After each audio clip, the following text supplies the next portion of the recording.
Assalamualaikum warahmatullahi wabarakatuh. Perkenalkan, nama saya Muhammad Ansor. Saya saat ini bertugas sebagai Kepala Bidang Fasilitas Kepabeanan dan Cukai Kantor Wilayah Direktorat Jenderal Bea dan Cukai Sulawesi Bagian Utara. Kali ini kita akan membahas terkait dengan bagaimana proses terbentuknya kelas ekspor dan impor yang diinisiasi oleh Kanwil DJBC Sulawesi Bagian Utara dan Balai Diklat Keuangan Manado. Apa sih kelas ekspor dan impor?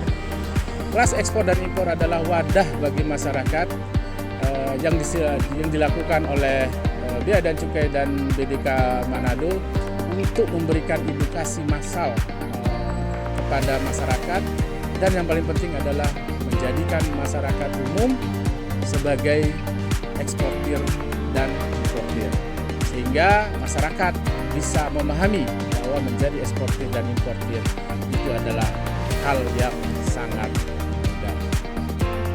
Kelas ekspor dan impor yang terlibat terdiri dari satu, tentu saja kantor wilayah DJBC Sulawesi Bagian Utara yang dibantu oleh Balai Diklat Keuangan Manado.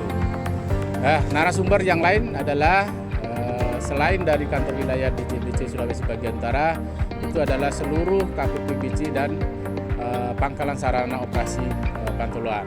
Ada KPPBC Manado, ada KPPBC Bitung, ada KPPBC Gorontalo, ada KPPBC Lubuk, ada KPPBC Morowali, dan ada KPPBC Pantoloan, serta pangkalan sarana operasi Pantoloan.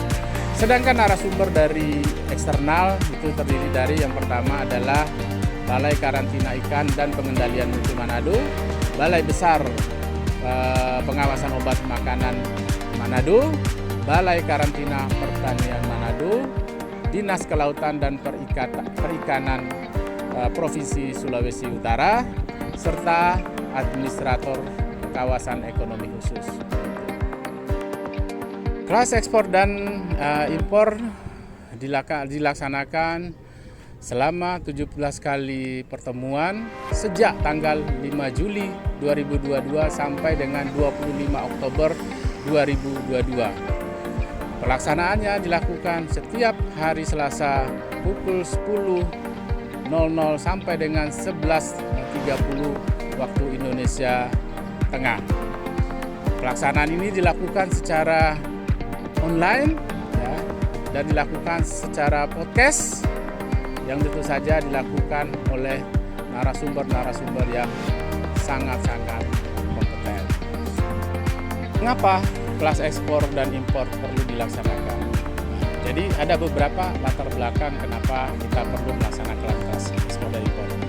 Yang pertama adalah adanya mindset dari masyarakat yang menganggap untuk menjadi eksportir dan importir itu sangat sulit. Yang kedua adalah sedikitnya peran masyarakat umum ya, untuk menjadi eksportir dan importir. Yang ketiga itu adalah eksistensi. Ya, kami merasa eksistensi bea dan cukai di masyarakat umum itu masih sangat kurang, ya, sehingga perlu dilakukan edukasi secara massal terkait dengan tugas dan fungsi bea dan cukai serta bagaimana menjadi eksportir dan importir.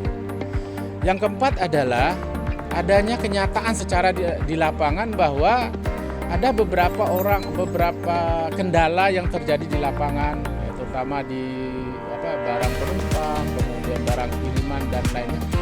Yang sebenarnya mereka itu ingin protes, ingin menyampaikan keluhannya, tetapi karena ada kendala hal-hal tertentu mereka tidak sempat ke kantor bea dan cukai. Nah, dengan kelas ekspor dan impor ini harapannya keluhan terkait dengan layanan bea dan cukai bisa disampaikan karena pelaksanaan ini dilakukan secara online dan berupa podcast. Jadi intinya kenapa kita melakukan kelas dan ekspor impor ini adalah karena kita ingin mengedukasi ya, kepada masyarakat untuk menjadi eksportir dan importir, sehingga eksistensi bea cukai itu benar-benar diharapkan dan sangat dibutuhkan oleh masyarakat saat ini.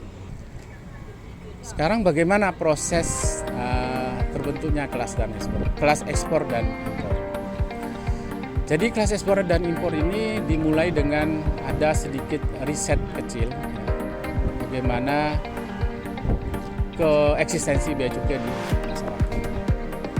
Kemudian apa kebutuhan-kebutuhan yang diinginkan oleh masyarakat terhadap bea dan cukai. Nah, riset kecil ini kemudian kita buat dalam bentuk kajian akademis sehingga kita tahu sebenarnya ini yang diinginkan oleh masyarakat umum terhadap bea dan cukai.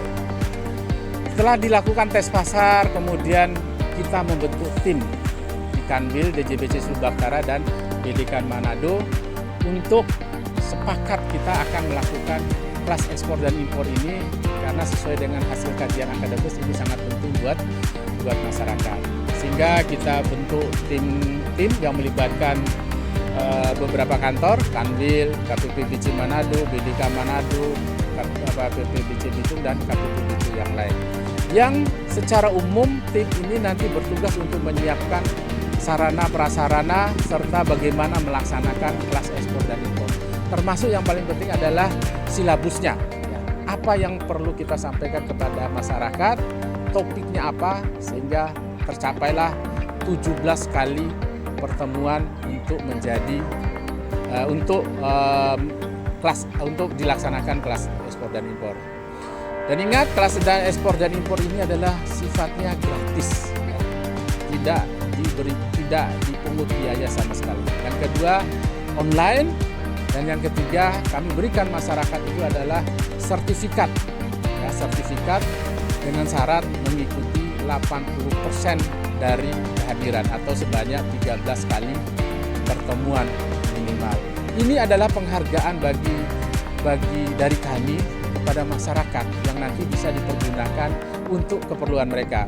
Seperti para mahasiswa digunakan untuk menambah kompetensi dalam bidang ekspor dan impor. Para pegawai untuk menambah kompetensi. Jadi sertifikat ini memang kami berikan reward untuk masyarakat sehingga lebih mau untuk mengikuti kelas ekspor. Harapan kami dengan adanya kelas ekspor dan impor ini bisa menjadikan bea dan cukai ini sangat dibutuhkan oleh masyarakat. Yang kedua, kendala-kendala yang ada di bea cukai atau informasi terkait dengan tugas dan fungsi bea dan cukai bisa hilang. Dan yang paling penting adalah masyarakat mudah dan mengerti bahwa menjadi eksportir dan importir itu sangat mudah. Hasil evaluasi kami selama 17 kali pertemuan mengatakan bahwa masyarakat ingin agar kelas ekspor impor ini diadakan setiap tahun. Yang kedua, 63%-nya itu adalah berasal dari UMKM. Dan hanya sedikit saja yang memang dari perusahaan-perusahaan yang sudah ada. Dan komen mereka, ini ada sesuatu yang sangat bagus, ini yang sangat keren, dan harus terus dilanjutkan. Demikian kami sampaikan terkait dengan kelas ekspor dan impor. Bea dan cukai makin baik.